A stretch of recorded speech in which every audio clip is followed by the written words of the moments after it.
자, 다 같이 우리 성경을 들고 일어서시기 바랍니다. 성경을 들고 일어서시기 바랍니다.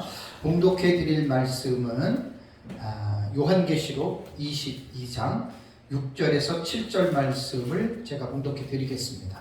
이것은 하나님의 말씀입니다. 또 그가 내게 말하기를 이 말은 신실하고 참된지라 주 곧 선지자들의 영의 하나님이 그의 종들에게 반드시 속히 되어질 일을 보이시려고 그의 천사를 보내셨도다. 보라, 내가 속히 오리니 이 두루마리의 예언의 말씀을 지키는 자는 복이 있으리라 하더라. 아멘. 네, 앉으시기 바랍니다. 우리 회장님이 제가 100세까지 이렇게 건강하게 사역을 하게 해달라고 기도드립니다. 감사합니다. 사실 100살까지 사는 사람은 2% 내지 3%밖에 안 돼요. 정말 그것밖에 안 됩니다. 어쨌든 사는 날까지 또 제가 하는 사역이 하나님의 말씀을 전하는 사역이니까 어쨌든 모두 다 그렇게 건강하시기를 주님의 이름으로 축복합니다. 이제 제가 항상 강의할 때 첫 시간에는 이제 지난달에 했던 강의를 계속 반복하죠, 그죠? 반복하는 이유가 작년 2월 달에 제가 요한계시록 독법에 대한 강의를 시작을 했습니다. 요한계시록 독법. 요한계시록을 어떻게 읽어야 하느냐. 오늘 이제 봉독해드린 말씀에도 이제 반모섬에서 이제 사도 요한이 이제 성령의 감동으로 이제 예수 그리스도의 계시를 받잖아요. 이제 계시를 쭉 기록을 하고 마지막 부분에 와서 이제 천사가 말을 하기를 이 말은 신실하고 참되다라는 말을 합니다. 이 말은 신실하고 참되다라는 말을 하고요. 그러면서 이제 선지자들의 영의 하나님이 그의 종들에게 반드시 속히 되어질 일을 보이시려고 그의 천사를 보냈다. 그러니까 요한계시록에 관한 말씀입니다. 그러니까 반드시라고 하는 말은 이 요한계시록의 말씀은 필연적으로 이루어질 것이고, 그 다음에 속히라고 하는 타키라고 하는 말은 빨리 이루어진다는 말입니다. 그리고 나서 이제 보라 내가 속히 오리니 또 타키라는 말을 또 써요. 부사를 또 써요. 예수님 속히 세상에 재림할 것이니, 그 다음에 이 두루마리 예언의 말씀을 지키는 자가 복이 있다. 그러니까 복을 받는 비결은 하나님의 말씀을 순종을 하는데, 하나님의 말씀이 율법 토라부터 시작해가지고 구약성경, 신약성경 전체로 말하면 66권이잖아요. 그 66권 중에 마지막 때에 일어나는 사실에 대해서 기록한 것이 종말론에 관한 말씀이잖아요. 그게 이제 구약성경에 이제 대표적으로 다니엘서라든가 선지서에 종말에 대한 말씀들이 기록이 되어져 있고, 신약 성경에는 이제 마태복음 24장, 누가복음 21장, 그 다음에 이제 요한계시록이 집중적으로 기록되어져 있고, 뭐 베드로서에도 기록이 되어져 있고, 다른 서신서에도 이제 종말에 관한 사실이 조금씩 기록이 되어져 있기는 합니다. 그래서 이제 조직신학에서 성경을 조직적으로 시스템화해서 이제 우리가 신학교에서 가르치는 정말 중요하죠. 그 조직신학 속에서 이제 서론을 우리가 성경이 어떤가를 배우고, 하나님이 어떤 분이냐, 사람이 어떠한 존재냐, 그 다음에 예수는 어떤 분이냐, 그 다음에 구원은 어떻게 받느냐, 그 다음에 교회는 어떤 곳이냐, 그 다음에 이제 말하는 것이 뭐냐면 종말론입니다. 언제 세상이 종말이 오느냐, 종말의 정확한 표징은 예수 그리스도의 재림이죠. 예수 그리스도의 재림으로 더불어서 이제 종말이 시작이 되는데, 종말이 이제 시작이 된 다음에 무천년은 예수님의 재림으로 맞춰졌다라고 이야기를 하고 그것을 끝으로 보는데, 역사적 전천년은 예수님 재림 이후에 이 땅에서 천년 왕국이 이루어진 다음에 세상의 끝이 있다. 그러니까 무천년과 전천년의 종말에 대한 차이는, 이제 가장 중요한 것은 재림 이후에 천년 왕국이 있느냐 없느냐 그 부분입니다. 그리고 종말론을 잘 연구를 하다 보면 천년 왕국만의 문제가 아니라 실제적으로 이렇게 성경을 쭉 보다 보면 종말론에 관계된 본문을 해석하는 방식이 무천년과 전천년은 상당히 다릅니다. 그래서 제가 작년 2월 달에 요한계시록 독법을 제가 이제 강의를 했잖아요. 2월부터 10월까지. 강의를 한 내용 속에서 이제 그 요한계시록을 우리가 어떻게 읽어야 하는지에 대한 객관적인 지식들을 제가 이제 강의를 했습니다. 그래서 또 다시 제가 또 반복을 하면 매달 첫 번째 시간에 제가 요한계시록 독법을 짧게나마 정리를 했거든요. 짧게 정리하면 이겁니다. 요한계시록 무턱대고 읽는 것이 아니라 이제 묵시문학적으로 기록이 되어졌기 때문에 문학적인 장르를 알아야 됩니다. 그러니까 무조건 성경 읽으면 이 종말론 같은 경우는 사실 이해가 안 돼요. 그래서 이제 이단과 사이비들 같은 경우들이 성경에 대한 기본적인 지식이 없이 성경을 읽다가 완전히 소설을 쓰고 성경에 기록된 의미를 완전히 왜곡해서 이상하게 이단과 사이비들은 성경을 그릇되게 이해한다라고 하는 사실입니다. 그래서 사실 요한계시록이 제일 어려워요. 종말론이 제일 어려운데 그래서 이제 공부하기 위해서는 제가 문학적인 장르를 우리가 먼저 지식을 가지고 있어야 된다. 그 이유는 요한계시록에 기록된 내용을 우리가 읽어보면 숫자가 나오죠, 색상이 나오죠, 동물이 나오죠, 식물도 나오고 지명, 그 다음에 물건, 그 다음에 구약 성경에 기록된 계시들을 상당히 많이 인용을 합니다. 요한계시록에는. 그러니까 요한계시록은 요한계시록 자체만 가지고 해석이 안 됩니다. 정말 넌센스입니다. 그렇게 생각한다면. 그러니까 요한계시록은 구약 성경 창세기부터 연결되어진 책이다라고 하는 거. 그래서 이제 이 계시 문학이라 그러잖아요. 묵시 문학적인 이러한 지식을 가지고 있어야 되고, 그다음에 두 번째 제가 강조했던 게 뭐냐면 해석학적인 구조를 알아야 됩니다. 어떤 성경이든지 간에 문자로 기록이 되어졌기 때문에 그 문자로 기록된 성경을 제가 세 가지의 중요한 부분에 대해서 말씀을 드렸거든요. 첫 번째가 뭐냐면 텍스트입니다. 텍스트를 어떻게 읽어야 되느냐예요. 텍스트, TXT죠. 텍스트를 어떻게 읽어야 되느냐. 그래서 문장을 보면은 문자적으로 읽어야 하느냐, 상징으로 읽어야 하느냐, 되게 중요하잖아요. 그러니까 여기에 따라서 완전히 여러분 다릅니다. 완전히 뜻이 다릅니다. 요한계시록에 기록된 내용을 문자적 해석과 상징 해석은 달라도 엄청 다릅니다. 그 다음에 두 번째가 뭐냐면 사건이 나오잖아요. 사건이 나오면 이 사건을 해석하는데 이것도 무조건 해석하면 안 돼요. 이 사건을 해석하는데 제가 5가지를 말씀을 드렸잖아요. 과거주의 해석. 그러니까 요한계시록 기록된 사건은 과거에 일어난 거야. 그 다음에 역사주의 사건은 과거에부터 시작해서 예수님 재림 때까지 신약시대 전체에 걸쳐서 일어나는 거야. 이것이 역사주의 해석이고, 미래주의 해석은 요한계시록에 기록된 내용이 장차 될 일이기 때문에 요한 당시에 기록된 내용도 있기는 하지만 6장 이후부터의 사건은 예수님 재림 직전 곧 종말적인 입장에서 기록된 것이다라고 하는 것이 미래주의 해석법이고, 또 하나는 상징주의의 해석법은 사건을 사건으로 보지 않습니다. 그 사건 자체를 이 사건이 언제 일어나느냐 이렇게 보지 않고 상징으로 봐요. 상징으로. 그러고 나서 이제 5번째가 뭐냐면 과거, 미래, 역사, 상징에 대한 이 사건들을 어떻게 해요? 종합해서 절충해서 해석하는 방식이 종합적인 해석법입니다. 그러니까 사건만 하더라도 5가지의 해석법이 있다는 이야기예요. 그 종합주의 해석으로 딱 들어가잖아요. 이거는 셀 수가 없어요. 조합하는 사람이 누가 조합하느냐에 따라서 다 다르거든요. 그러니까 요한계시록은 천의 얼굴이라고 이야기를 하는 거예요.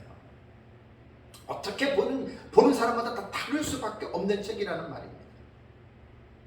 기본적으로 우리가 이런 지식을 갖고 있어야 돼요. 세 번째가 뭐냐면 단락의 해석법이잖아요. 단락. 이것도 제가 6가지를 말씀을 드렸죠. 6가지를 말씀을 드렸는데 이 단락의 해석법에 대해서 사람들이 거의 관심들이 없어요. 근데 이게 제일 중요한 거예요. 따지고 보면. 이제 사건의 해석도 중요하지만 단락이 예를 들자면 이제 6장부터 사실 요한계시록은 제일 어려운 게 6장부터잖아요. 1장과 5장은 뭐 특별히 어렵지 않아요. 뭐 읽어보면 내용을 읽어보면 이제 쭉 이해가 되는데 6장부터가 어려워요. 그래서 6장부터 22장까지 51가지 사건이 나오고 6장부터 19장까지가 44가지의 사건이 나오는데 요 사건이 그렇다면 어떻게 그 사건을 전체적으로 조망하느냐 이게 중요한 거거든요. 그래서 제가 첫 번째 말하는 것이 단락의 해석법에서 점진법의 해석법을 말했잖아요. 점진법의 해석은 6장부터 기록된 대로 사건이 일어나는 거야. 이게 이제 모든 사람들이 생각하는 기본적인 생각이거든요. 거의 다 아마 모르는 사람들은 이렇게 생각할 거예요. 6장, 7장, 8장, 9장, 10장, 11장 기록된 대로 사건이 일어날 거죠. 이게 이제 점진적 해석법이고 두 번째는 반복법 해석법은 그거 아니야. 일곱 나팔, 일곱 대접, 요한계시록에 나타나는 세 가지의 시리즈에 일곱 인의 사건을 일곱 나팔로 일곱 대접으로 반복한 거야. 이렇게 반복법의 해석으로 이 요한계시록 6장 이후를 이해하는 사람이 있습니다.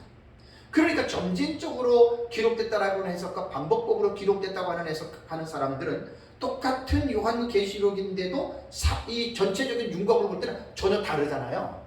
그 다음에 이제 세 번째가 점진법과 반복법을 믹서한 전진하는 반복법이라고 세 번째 말씀드렸잖아요. 그러니까 이건 뭐냐면 요한계시록은 전진하는 것도 있고 반복되는 것도 있어. 이렇게 보는 거예요. 그러니까 두 가지의 앞에 첫 번째, 두 번째를 믹서한 형태거든요. 거의 아마 세 번째 것이 더 일리가 있다고 보시면 됩니다. 그러니까 이 단락의 구조법은 학자들마다 요한계시록의 전체적인 스토리를 이해할 때 나름대로 일리들이 있어요. 나름대로. 그래서 이제 전진하는 방법법은 이제 그런 것이라고 말씀을 드렸고, 네 번째가 이제 교차 대꾸법은 키아즘 구조입니다.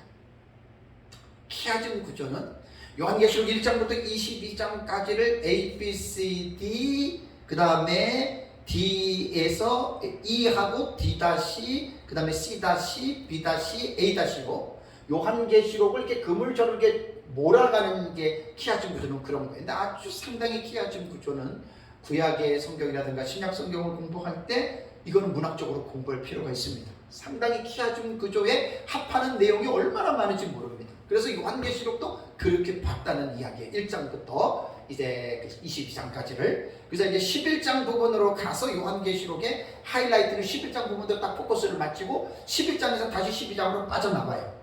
참 나름대로 일리가 있는 해석이라고 봅니다. 그 다음에 이제 다섯 번째 해석이 뭐냐면 점진적 평행법이라는 해석입니다. 이 점진적 평행법이라고 하는 해석이 이제 무천년주의자 이제 핸드릭슨이 이제 요한계시록을 맞춰놓은 7가지의 나름대로 틀을 가지고 초림부터 재림까지에 대한 이 부분을 1장부터 22장까지를 7가지 틀로 딱 체계화시켜 놓은 게 있어요. 그건 뭐 또 그들이 보는 관점이고, 그 다음에 이제 여섯 번째 우리가 보는 입장은 본경과 삽경의 상호 교차 해석법이다, 이렇게 말씀을 드렸습니다. 저희가 이렇게 보는 이유는 본경과 삽경에 대한 요한계시록에 대한 이제 부분을 우리는 그렇게 보고 있다라고 하는 이야기죠. 제 책에 지금 다 나오는 내용입니다. 이 본경과 삽경은 그 외에도 보는 사람의 입장에 따라서 또 다른 해석법이 있을 수가 있어요. 단락의 해석법에서는 그거는 어쩔 수가 없는 거죠. 그러면 이제 뭐 텍스트라든가 사건이라든가 단락이라든가 이걸 사실 우리가 요한계시록은 이것이 다 이해가 되고 그리고 나름대로 자기가 보는 입장을 분명하게 명시해야 됩니다. 근데 이제 이런 기본적인 지식들 없이 그냥 뭐 누구한테 배워가지고 누가 이렇게 말하니까 뭐 흰 말은 뭐고 붉은 말은 뭐고 이제 그렇게들 이야기들을 하잖아요. 그러니까 이제 그런 것들은 뭐냐면 요한계시록에 대한 기본적인 지식을 모르는 거예요. 모르니까 그냥 카더라에 대한 이러한 지식만을 가지고 요한계시록을 지금 알고 있다라고 하는 말이죠. 참 안타깝습니다. 그래서 이제 제가 여기서 그친 것이 아니라 요한계시록을 1장부터 22장까지 우리가 본문을 볼 때는 신학적 입장에서 요한계시록을 우리가 봐야 된다라고 말씀을 드렸죠. 그래서 그 신학적 입장이 이제 우리가 말하는 사대신학이죠. 사대신학에서 주경신학, 조직신학, 역사신학, 실천신학적인 입장에서 요한계시록을 우리가 봐야 됩니다. 그래야 사실 요한계시록이 어떠한 책인지에 대한 그러한 여러분의 기본적인 부분들을 우리가 이해할 수 있다라고 하는 말이에요. 그래서 요한계시록이 어렵다는 겁니다. 그러니까 이러한 기본적인 지식 없이 무조건 배우기 시작하면 그냥 하나만 딱 알고 그것 다음은 모르는 거거든요. 참 어떻게 보면 조금 아쉬운 이야기죠. 그 다음에 제가 이제 지난달에 이제 강의했던 내용이 요거는 제가 이제 한 8개월 정도 강의했던 요한계시록 독법을 아주 간단하게 한 10몇 분 만에 제가 정리를 드린 거고, 그 다음에 이제 지난달에 하고 지지난달에도 제가 지난달에 강의했던 내용이 이제 요한계시록을 이해하는 방식에서 이제 6장 이후를 보는 그 부분에 대해서 말씀을 드렸잖아요. 그죠? 자, 6장 이후를 보는 이유가 요한계시록이 제일 중요한데, 자, 이제 요한계시록을 이제 이해하는 방식은 제가 요거는 꼭 말씀을 먼저 드리고 넘어갈게요. 한 30년 전부터 이제 미국의 신학이, 아마 미국 쪽의 신학이 요한계시록을 어떻게 보기 시작했냐면, 신학자들이 사건별로 볼 때에는 과거, 역사, 미래, 그 다음에 이상주의 이렇게 되잖아요. 그죠? 요 사건을 해석할 때 30년 전부터, 40년 전부터 미국의 신학자들이 어떻게 요한계시록을 봤냐면, 지금 우리가 말하는 것처럼 뭐 전천년이 오르냐 무천년이 오르냐라고 하는 이러한 대립적인 구도로 성경을 본 게 아니에요. 종합주의 방식으로 봤다 그랬죠. 절충주의. 그러니까 성경을 이제 읽으면서 뚜렷한 하나의 특징이 없어진 것입니다. 사실은 전부 다 종합했기 때문에. 그래서 과거주의의 장점, 역사주의의 장점, 미래주의의 장점, 상징주의의 장점들을 가지고 와서 그것을 가지고 종합해서 가는 해석 방법이 약 30-40년 전부터 미국의 신학에서는 종말론을 그렇게 이해하기 시작했어요. 그래서 이 내용이 어디 나오냐면 무천년의 대가인 그레고리 빌의 주석에 이 내용이 나옵니다.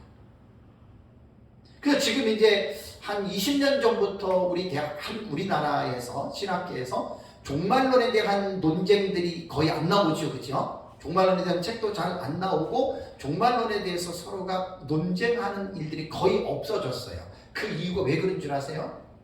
우리나라 신학자들이 지금 공부하면 미국 쪽하고 화란 쪽하고 뭐 유럽 쪽에서 공부를 하는데 미국이 제일 많고, 그다음에 뭐 북미하고 남미 쪽하고, 그다음에 이제 이제 화란 쪽에서 하잖아요. 그죠? 화란 쪽 같은 경우 무천년이고, 거의 이제 세계의 신학의 흐름이 종말론 자체가 하나만 가지고 무천년이 오르냐 전천년이 오르냐 세대주의가 오르냐 이제 이렇게 논쟁하는 시대는 벌써 지났다는 거예요. 그럼에도 불구하고 우리 주변의 목회자들이 전천년이 오르니 무천년이 오르니 싸우는 분들 있잖아요. 이런 분들은 시대에 들떨어진 분들이에요. 아직 미국을 안 갔다 와서 그래요. 저는 미국을 안 갔다 왔지만 미국에서 유명한 그 주석가들의 책을 보고 있기 때문에 그 책에 나온다는 말이에요. 그래서 지금은 뭐 하나의 전천년 무천년 가지고 뭐 이게 오르네 가지고 뭐 싸움하는 시대는 구시대 3분입니다. 그렇게 말하는 분이 있다면 아직 최근에 한 20-30년 전에 30-40년 전에 미국에서 어떤 신학이 흘러가고 또 이제 그래서 그런 걸 모르는 사람이에요. 그래서 그렇게 말을 하면 안 돼요. 그래서 이제 종합주의적인 절충주의적인 해석 방법이 나와서 이제 지금은 이제 세계의 종말론의 흐름이 그렇게 가고 있는데, 제 개인적으로는 아쉬움이 뭐냐면 뚜렷한 정체성들이 사라져 버리는 거예요. 예를 들자면 장로교, 성결교, 침례교, 오순절, 구세군 나름대로의 특징들이 있잖아요. 그죠? 근데 이 특징을 다 무시해버리고 그냥 우리는 하나야 해가지고 뭐 예배의 형식부터 신학이나 교리 뭐 뚜렷한 특징 없이 그냥 막 짬뽕을 했다 그렇게 생각하면 됩니다. 천주교도 좋고 기독교도 좋고 불교도 좋고 예를 들어 뭐 이렇게까지 갔다고 보시면 돼요. 그래서 이제 이런 부분이 저는 사실 좀 염려가 됩니다.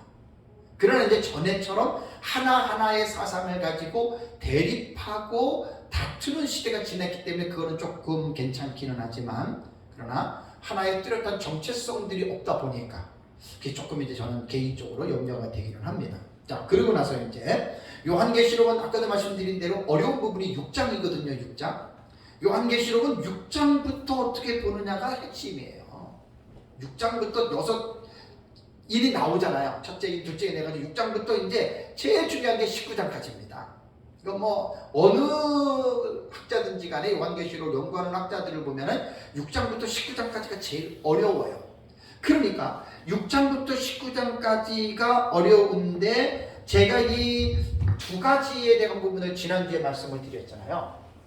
요한계시록이 6장 이후부터 우리가 올바르게 이해를 하려면 일단은 구조에 대해서 형식상 구조와 내용상 구조에 대한 이해가 필요하다고 말씀을 드렸죠. 자, 형식상 구조는 이겁니다. 그냥 6장부터 1장부터 22장까지 기록된 순서대로 성경을 읽고 이해하는 거예요. 근데 기록된 순서대로 읽는다고 이게 다 이해가 되지 않습니다. 내용상 구조라고 하는 말은 뭐냐면 기록된 내용을 기록된 순서를 읽으면서 예를 들면 6장에 첫째인, 둘째인, 셋째, 넷째, 다섯째, 여섯째 인이 기록이 되었잖아요. 그러면 형식상 구조는 첫째 인을 읽고 순차적으로 6가지 인을 보지만 내용상 구조라고 하는 말은 뭐냐면 이 사건이 언제 어떻게 일어나느냐 그거를 보는 게 내용상 구조예요. 그래서 아까 단락의 구조법을 말씀을 드릴 때 점진적인 해석법을 따르는 사람들은 기록된 대로 사건이 순서대로 일어난다 이렇게 말을 하잖아요. 그런데 절대 그렇지 않아요. 세대주의 종말론에서는 점진적인 해석법으로 단락을 해석합니다. 그러니까 기록된 순서대로 해석을 보는데 무천년과 전천년은 절대로 그렇게 안 봅니다. 내용상 구조거든요. 이거는 형식상 구조, 기록된 순서는 순서대로 첫째, 둘째, 셋째, 넷째, 다섯째, 여섯째, 일곱째 이렇게 됐지만 내용을 들어가 보면 사건은 도치가 된다 그랬죠. 앞에 게 뒤로 가고 뒤에 사건이 앞으로 오고 이거는 무천년도 전천년도 동일하게 이 방식을 본다라고 하는 걸 꼭 기억을 하셔야 돼요. 그러니까 요한계시록 6장 이후를 형식상 구조와 내용상 구조를 전혀 모르는 사람들은 사실 요한계시록 딱 6장부터 들어가면 혼란의 바다에 딱 빠져버립니다. 그래서 제가 그걸 정리해서 말씀을 드리는 거예요. 그레고리 빈이라던가 뭐 핸드리슨이라던가 가나베 교수라던가 제가 이제 제 책에 다 나오잖아요. 그죠? 그런 분들이 하는 말들이 뭐냐면 요한계시록이 첫째, 둘째, 셋째, 넷째, 다섯째, 여섯째, 뭐 6장, 7장, 8장, 9장, 10장 이거는 순서에 불과하다는 거예요. 순서. 자서적으로는 순서를 붙였을 뿐이지 내용상 구조, 내용으로 들어가 보면은 절대로 순서대로 사건이 일어나지 않는다. 무천년 학자들이 더 강조합니다. 이걸. 전천년 학자보다 무천년이 더 강조해요. 저도 이제 성경을 연구를 하면서 그걸 제가 강조하는 거예요. 내용상 구조. 그래서 요거 먼저 공부하셔야 돼요. 이거 전혀 형식상 구조, 내용상 구조 모르고 무조건 요한계시록 읽고 공부한다? 아닙니다. 정말 혼란스럽습니다. 두 번째에 제가 이제 말씀드린 것이 뭐냐면 지난달에 6장 이후부터 딱 들어가면 뭘 우리가 봐야 되냐면 총론 계시와 연결 계시와 연관 계시는 어떻게 보면 워밍업이에요. 워밍업. 그러니까 6장을 들어가기 전에 꼭 두 가지 형식상 구조, 내용상 구조에 대한 전체적인 윤곽을 공부하고 그 다음에 이제 6장 이후부터는 총론 계시와 연결 계시와 연관 계시를 공부를 먼저 하면 아주 쉽게 이해가 되는데 이러한 기본적인 지식 없이 무조건 딱 첫째 인일 때는 흰 말이 나고 둘째 인일 때는 붉은 말이 나오고 뭐 검은 말이 나오고 청홍색 말이 나오고 이렇게 되면은 도대체 어떻게 기준을 세워야 될지 모르고 막 그냥 해석하는 거예요. 그래서 이 두 가지는 꼭 공부를 해야 됩니다. 그래서 총론 계시가 뭐냐면 7인입니다. 7인이 총론 계시예요. 첫째, 둘째, 셋째, 넷째, 다섯째, 여섯째, 일곱째이니 이거를 총론계시라고 부르고 그럴 수밖에 없는 게 계시록 5장에 보면은 보좌에 앉으신 이의 오른손에 7인으로 봉인된 두루마리가 있었죠. 그게 계시가 다예요. 여기서 7번째 인을 떼니까 뭐가 나와요? 7 나팔이 나오죠. 7번째 나팔을 부니까 7개의 대접 재앙이 나오죠. 그죠? 그러면 다이아그램으로 딱 보면 7번째 인에 예속된 게 7 나팔이고 7번째 나팔, 이게 나팔이에요.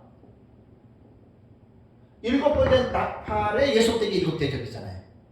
그러니까 7 번째 인을 딱 들으면 7 나팔 7 대접이 여기 다 속해 있는 거예요. 그래서 7인이 총론되는 계시다. 전체적인 계시의 총괄적인 계시다라고 말을 하고, 연결 계시에서 제가 7 나팔과 7 대접을 말한 것은 제가 이제 민병성 목사님이 연구한 것을 하나의 도표로 만들어 놓고 그 도표를 이해하기 위해서 이 용어는 필요하겠다. 그래서 도표에 쇠사슬을 연결했잖아요. 7번째 이게 연결된 게 7 나팔과 7 대접이에요. 그래서 7인과 7 나팔과 7 대접을 학자들은 뭐라고 얘기를 하냐면 이걸 봉경이라고 한단 말이에요. 봉경. 연관 계시는 뭐냐면 총론 계시에 연결된, 그러니까 7인 7 나팔 7 대접 이외에 계시들이 나오죠. 6장에는 6가지 인이 나오는데 7장은 인하고 나팔하고 대접하는 상관이 없는 14만 4천과 휘날리고 큰 무리가 나오죠. 그거는 연관된 계시예요. 왜 연관이라고 말을 했느냐? 7인 7 나팔 7 대접은 예속이 되어 있잖아요. 7번째 인에. 보나마나 이건 전부 다 연결이 되어 있고 연관이 되어져 있는데, 연결이 되어져 있는데, 이 7인 7 나팔 7 대접 외에 나머지의 계시들은 6장에서 19장까지 약 한 22개나 요 정도 나옵니다. 사건으로 보면은 연관 계시도. 그래서 왜 연관이라고 말을 했냐면 총론 계시와 연결 계시인 봉경하고 연관이 있다는 이야기예요. 그러니까 6장과 19장에 나타난 44가지의 사건을 볼 때 무조건 보면 안 됩니다. 총론 계시가 7인입니다. 7번째 인에서 다 연결되고 연관된 겁니다. 그러니까 이 본경이 아닌 나머지 연관 계시를 일반 학자들은 삽경이라 그래요. 삽입 계시. 그런데 저는 삽경을라고 부르지 않고 저는 막간 계시라고 부른다고 그랬어요. 막간 계시로. 요 막간 계시는 7가지의 7 시리즈의 본경과 연관이 있어요. 그러니까 6장부터 19장까지를 해석을 할 때 이 사건들을 독립적인 하나의 개개의 사건이지만 이 사건은 연결되고 연관되어져 있습니다. 예를 들자면 8장 그 13절에 공중에 날아가는 독수리가 외치죠. 우아이 우아이 우아이 화가 있도다. 요게 지금 뭐냐면 삽경이거든요. 막간 계시거든요.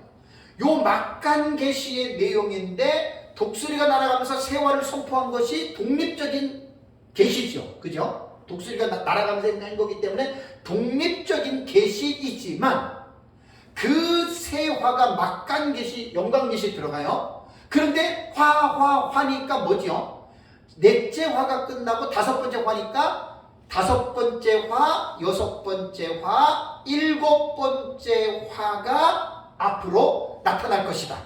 그러니까 공중에 날아가는 독수리의 외침은 막간 계시예요. 본경이 아니에요. 그죠? 삽경, 연관 계시지만 내용으로 볼 때는 본경의 내용을 미리 예고해 주잖아요. 그죠? 다섯째 나팔, 여섯째 나팔, 일곱째 나팔이 화의 성격을 가지고 있는 나팔이다. 그러니까 마찬가지예요.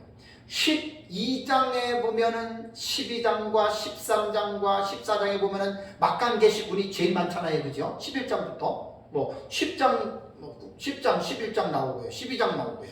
네? 거기 13장 나오고 전부 막간계시군이잖아요. 요 막간계시군도 세 가지의 7 시리즈인 봉경군과 연관이 있다는 거예요. 그래서 사실 이 요한계시록의 해석은 알면 알수록 이게 깊은 거예요. 네. 무조건 해석하는 게 아니라는 거예요. 정말 깊은 거예요. 독립적인 사건이지만 모든 사건들과 관계가 있어요. 그 관계성을 살피려면 이게 얼마나 힘들겠습니까? 정말 힘든 거예요. 그래서 이 관계성을 전체적으로 6장부터 19장까지를 이해를 하면 한 일에 동안에 일어나는 사건들이 하나의 그 드라마처럼 보이는 거예요. 드라마처럼. 그래서 제가 도표를 만들어 놓고 그걸 발견하고 영화를 만들었으면 좋겠다라고 생각을 했던 게 그래서 한 겁니다. 그러니까 그냥 읽으면 안 돼요. 다 이게 연결되어져 있고 연관성이 있다라고 하는 그러한 사실을 여러분 꼭 기억을 해야 됩니다. 네, 그래서 참 너무너무 기가 막혀요. 이게 여러분 뭐 요한계시록 이렇게 우리 공부해가지고 뭐 했다고 다 한 게 아니에요. 그 뜻이 없어요. 계속해서 연구하고 계속해서 들어가면 와 진짜 이거는 감탄밖에 안 나옵니다. 그러니까 우리가 그만큼 성령의 조명을 받아야 돼요. 성령의 조명과 성령의 감동으로 요한계시록에 일어날 일들을 잘 봐야 됩니다. 특히 이제 저희들은 미래로 보잖아요. 요한계시록에 될 일을 장차 될 일들로 보잖아요. 이게 과거주의로 보는 사람이나 역사주의로 보는 사람이나 이상주의로 보는 사람들은 사실 요한계시록 그렇게 특별히 연구할 필요가 없어요. 왜? 이미 과거에 다 일어난 사건이고 역사주의도 다 90% 일어난 거고 뭐 앞으로 좀 남은 거고 이상주의는 무슨 사건은 사건이야 그냥 교훈이야 상중으로 받아들여 이렇게 하는 사람들은 사실 요한계시록이 그렇게 중대하게 그들에게 다가오지는 않습니다. 그러나 장차 될 일 그것도 철저한 미래주의로 보는 우리 역사적 전천년 입장에서 볼 때는 정말로 요한계시록은 마지막 때가 되면 될수록 교회가 이 계시를 집중해야 된다는 거예요. 이게 미래주의가 가지고 있는 장점입니다. 근데 이제 이렇게 장점임에도 불구하고 신학적인 입장이 올바르게 이제 형성이 되지 않으면 또 미래주의만큼 혼란한 해석도 없습니다. 대표적으로 극단적인 세대주의가 극단적 미래주의로서 역사적 전천년의 해석의 흐름을 따라서 가잖아요. 그죠? 여기서 이제 엄청난 문제가 야기가 된 거예요. 지금까지. 그래서 극단적인 세대주의는 극단적 철저한 미래주의로 우리처럼 그렇게 보는데 상당히 신학적 입장이 건전하지 않아서 상당히 여러분 위험하고 정말로 어려운 내용들입니다. 그러니까 우리는 그 역사적 전천년주의는 그걸 잘 구분해야 돼요. 세대주의와 역사적 전천년주의가 무엇이 다른 것인가? 무엇이 틀린 것인가? 그 다음에 무엇이 비슷하고 이거를 정확하게 연구하지 않으면 세대주의와 역사적 전천년은 정말로 구분하기 어렵고 도배금으로 같이 넘어갑니다. 같이 이렇게. 정말 우리가 지금 배우고 있는 이 내용들이 틀을 볼 때는 70에는 세대주의와 똑같아요. 거기에서 이제 우리가 아니라고 말을 할 수 있어요. 우리가 실력 있는 자가 되는데 아니라고 말을 하지 못하면 그냥 너네도 세대주의 이렇게 사실 치부되어지고 맙니다. 이거 정말 대단히 중요한 거. 그리고 6장 이후의 사건을 해석할 때는 장과 절에 얽매이면 안 돼요. 무슨 말인지 아시죠? 왜냐하면 헬라어가 기록될 때 있잖아요. 헬라어가 기록될 때 저도 이번에 알았는데 이게 아마 9세기 전까지는 지금 헬라어도 사본을 보면은 수천 가지의 종류가 되잖아요. 수천 가지의 종류가 되는데 맨 처음에 사도 요한 당시에 또 신약 성경이 기록될 당시에 기록된 사본을 대문자 사본이라고 한답니다. 대문자 사본.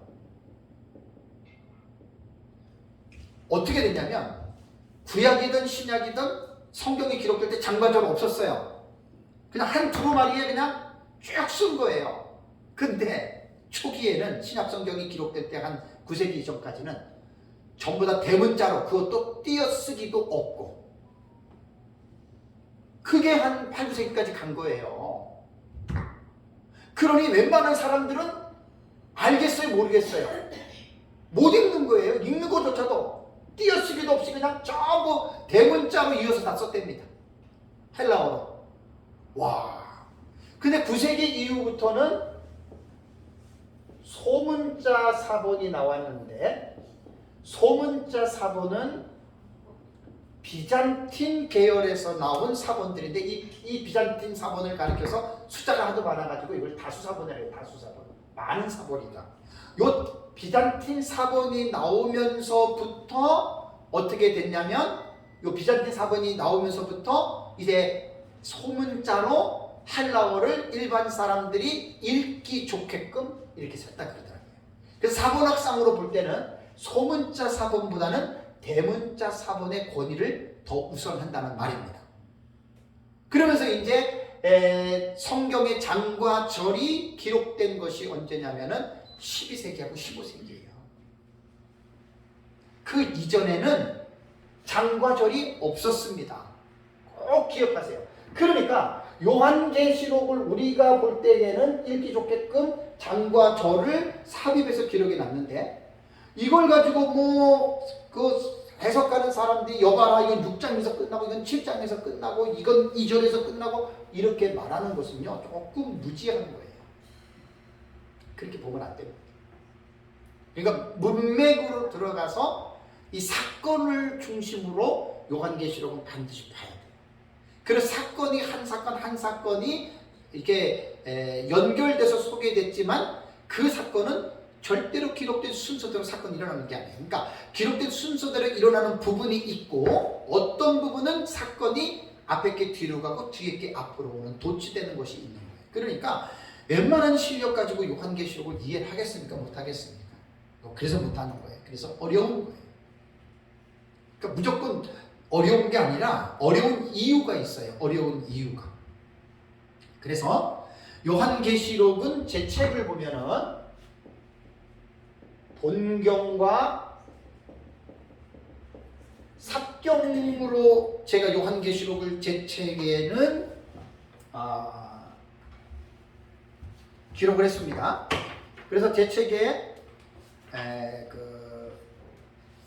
목차 부분을 한번 다시 봐보세요. 목차 부분을 보시면 1장 그 전에 5페이지에 보면은 현재라고 하는 시제를 제가 집어넣었죠. 시제가 현재요. 그러고 나서 이제 2장, 3장, 4장, 5장까지는 그냥 특별히 어렵지 않기 때문에 순서별로 집어넣었죠. 그 다음에 6장 들어가기 전에는 한번 보세요. 시제가 미래겠죠. 그죠? 미래. 그러니까 우리는 철저하게 6장 이후부터를 미래로 우리는 본다 그 말입니다. 그러고 나서 6장을 안 쓰고 제1봉경 썼죠. 그죠? 제1봉경. 그리고 6장 1절에서 17절까지인데, 그 다음에 그 밑에 6장에서 첫째 인에서 여섯째 일이 6장 1절에서 17절 이렇게 되어 있습니다. 그 다음에 그 밑에 제1막간계시 7장이거든요.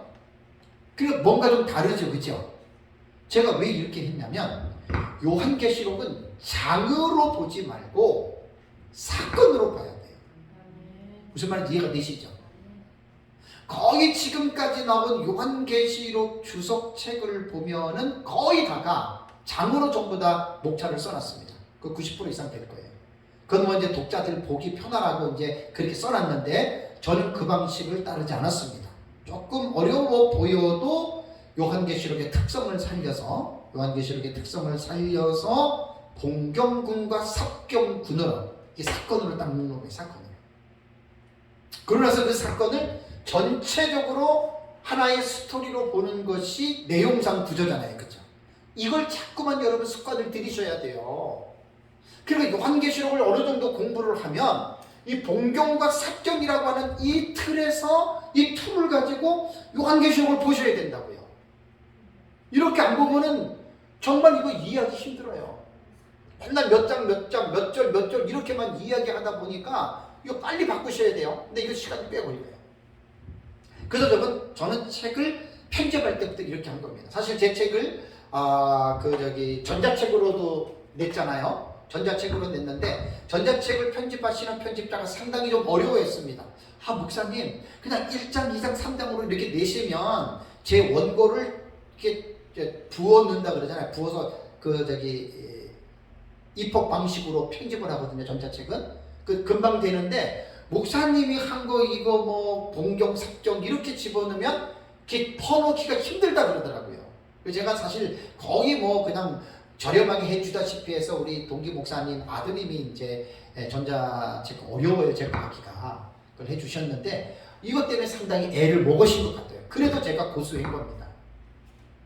힘들어도 그래도 요한계시록을 공부할 때는 몇 장 몇 장보다는 자꾸만 봉경, 삭경 이 용어에 좀 익숙하셔야 돼요.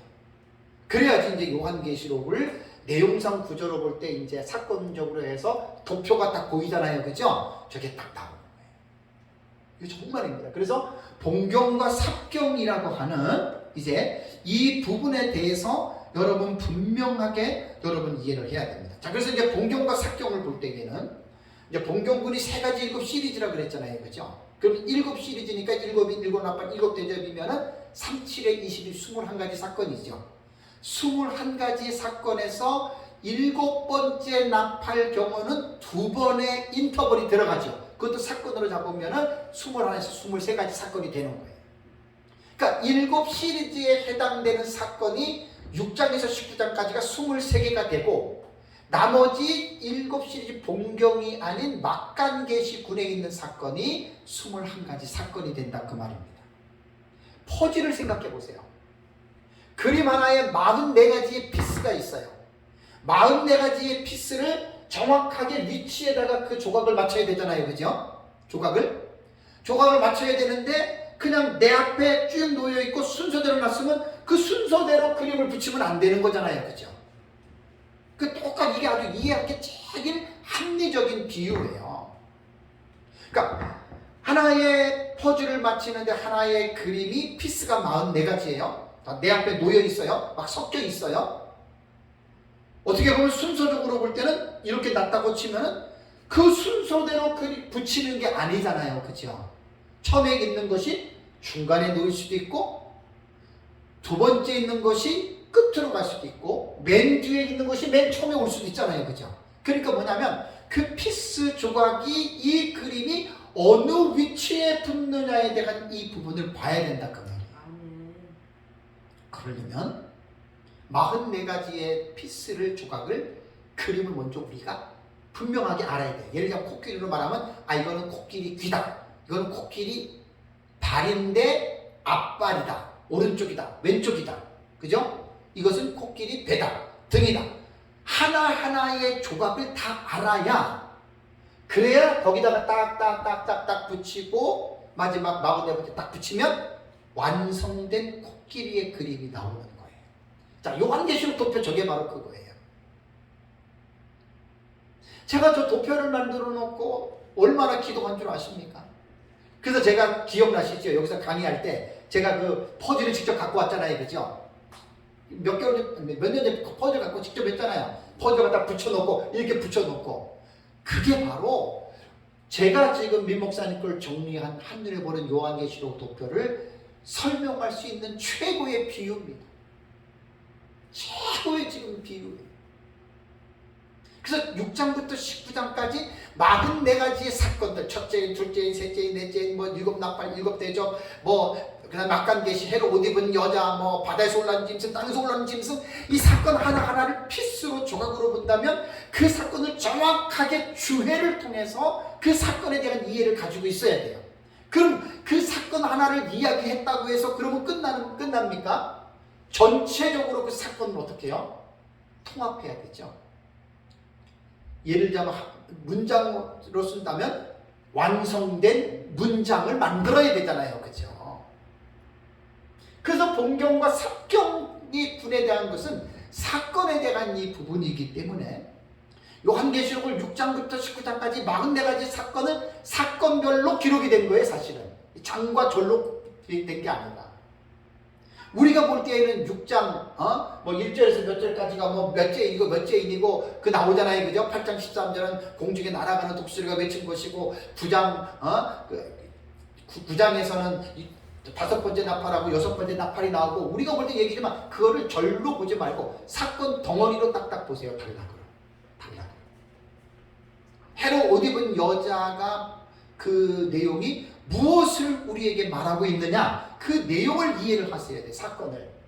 그러면서 다 44가지 사건을 6장부터 19장까지 이해를 하고 사건을 정돈을 해야 되잖아요. 그죠? 얘는 이거고 얘는 이거고 얘는 이거고 했는데 그 전체적인 6장부터 19장까지의 사건을 육하원칙 속에서 그걸 여러분들이 정리를 해야 되잖아요.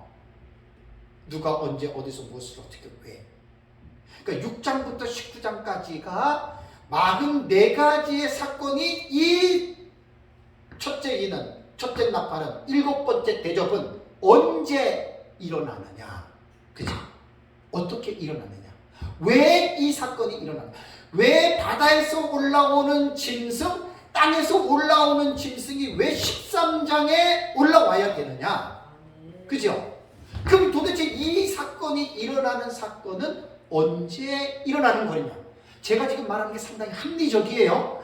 요한계시록은 이렇게들 공부들을 하시라는 말이에요.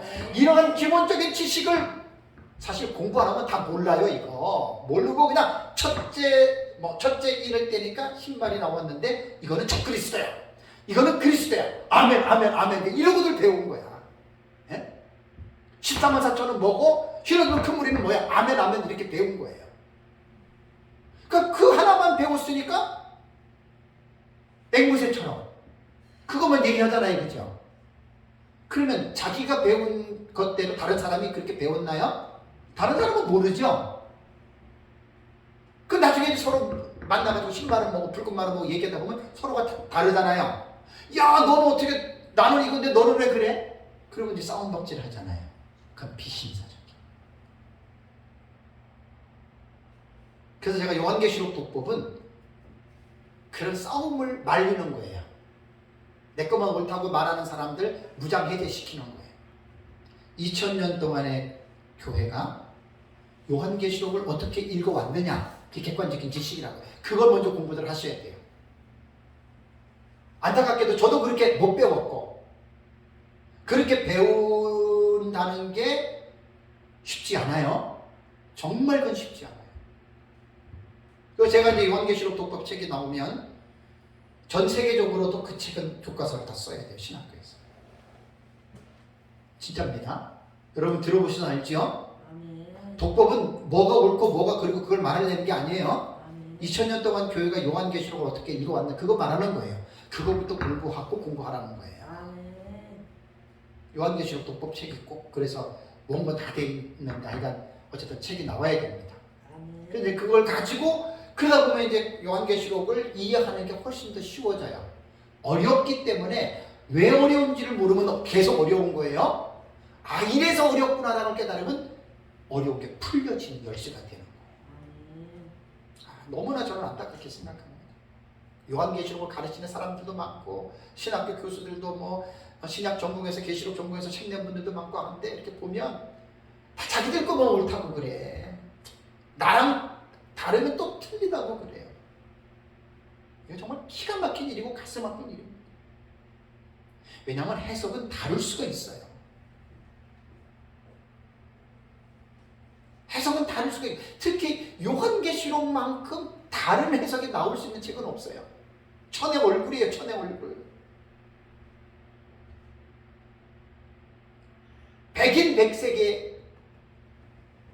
백인백색으로 불리우는 책이 요한계시록입니다.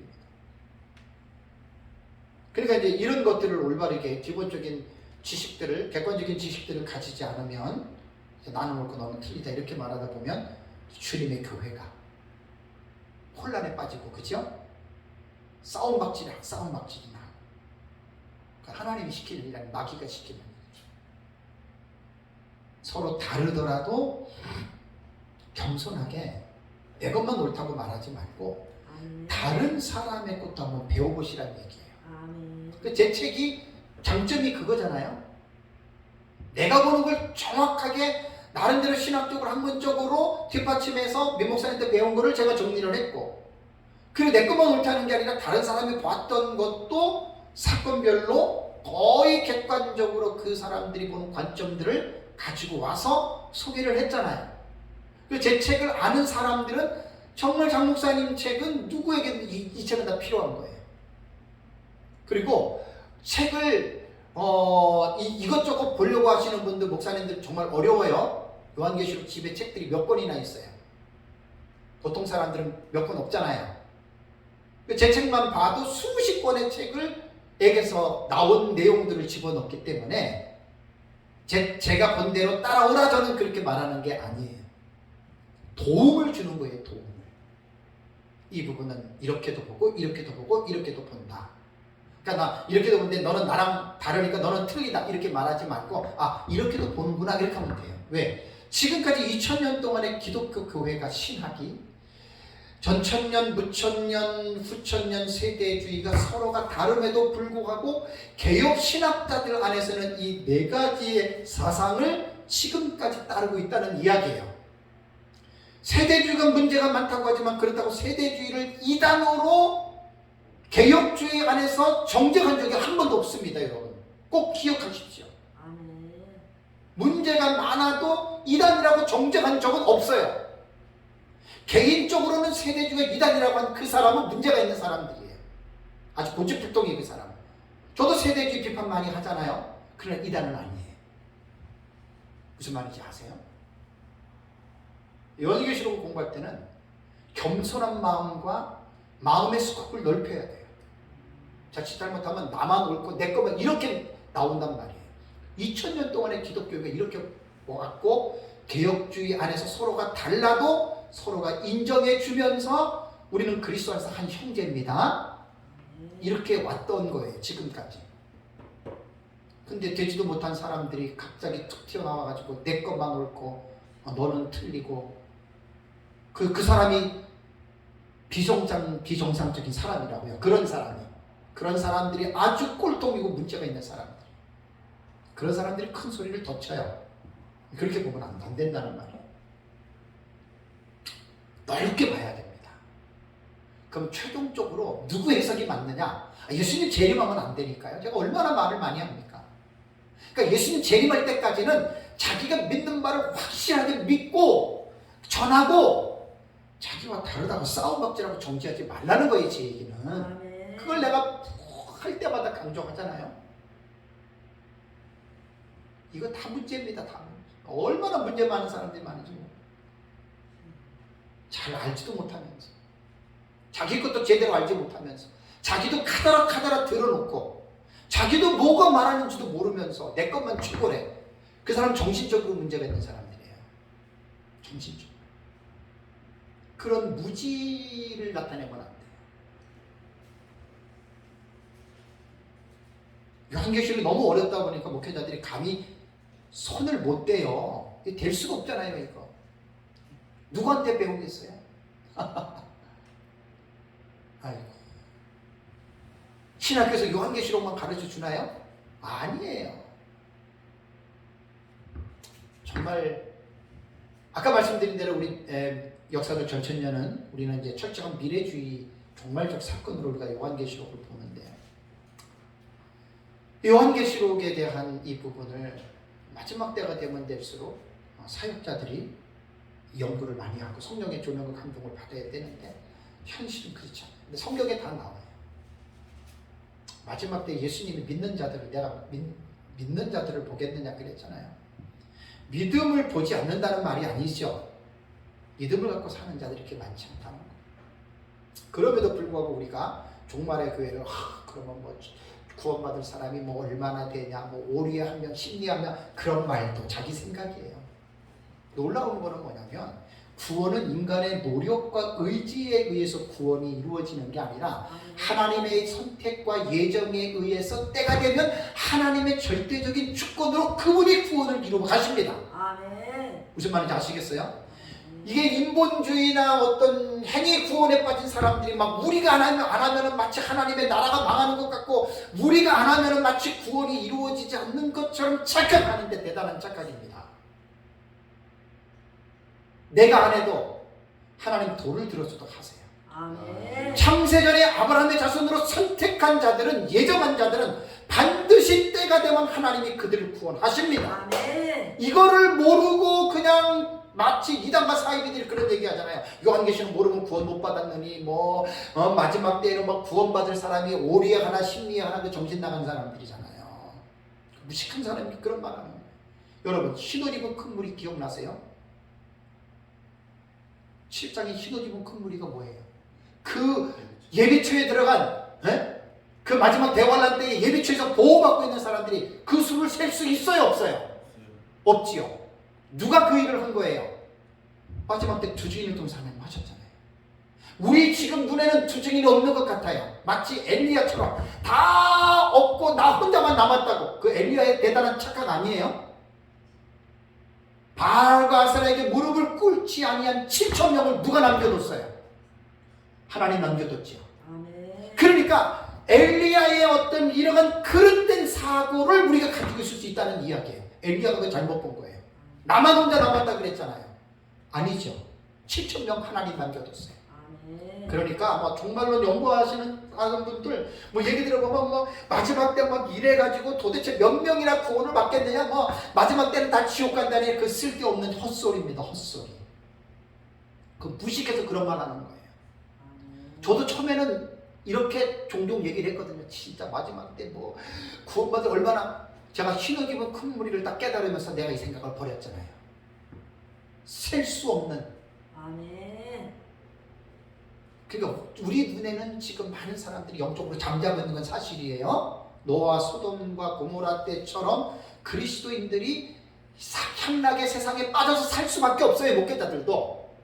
그렇지만 그들이 그렇다고 구원을 못 받은 건 아니란 말이에요. 하나님의 선택된 자들은 반드시 구원을 받잖아요. 그럼 반드시 하나님이 그들을 마지막 때에는 깨우는 사역을 하는 거예요. 깨우는 사역. 그 깨우는 사람을 누가 깨우느냐? 밤중에 소리를 지르는 디오마리티스예요. 두 주님들이에요. 그래서 요한계시록을 배우는 사역자들은 두 증인의 소망을 갖지 않고 이거 그냥 설교나 좀 하려고 이 요한계시록 배우는 사람한테 얼마나 많습니까? 그건 진짜 본질도 모르고 공부를 하는 거예요. 본질. 그래서 내가 가끔 설교를 할 때 두 증인 설교를 할 때는 제가 완전히 참 파워풀하게 하지요. 왜? 그런 목적의식 없이 공부할 수 있습니다. 요한계시록. 설교 좀 하기 위해서. 그걸 요한계시록 그걸 강조하는 게 아니에요.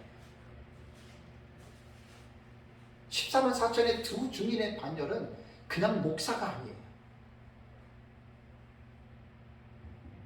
그래서 계시록 14장 4절과 5절 그 부분을 깊이 있게 들어가면 거기에 자격의 조건들이 거기에 다 나와요. 거기에서 여러분 그 생각 없이 요한계시록 공부하면 그냥 다른 거 공부하는 것과 똑같고 그냥 그렇게 끝나요. 이게 두 증인에 대한 이 뜨거움이 있어요. 여기 막 뜨거움과 막 열정이 있으면 그 열정으로 마지막 때 사역을 합니다. 그걸 누가 일깨워줘야 되겠어요? 선생이 일깨워줘야지 누가 일깨워줘야 되겠어요? 단순하게 그냥 요한계시록 공부하는 거 아닙니다. 그래서 제가 여기서도 강의할 때 여기 10년째 강의라는 거예요. 이곳에서 제가 말씀을 했잖아요. 정말 요한계시록을 목사님들이 깨달았다면 증거가 나타나야 돼요.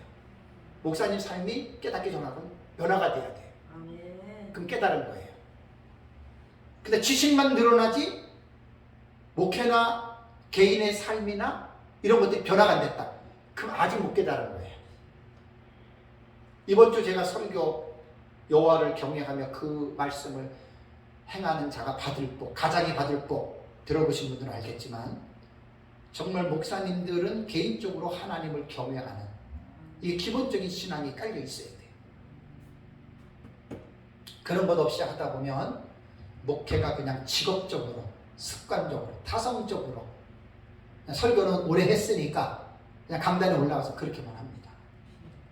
종말론은 그게 아닙니다. 사람이 바꿔지는 거예요. 사람.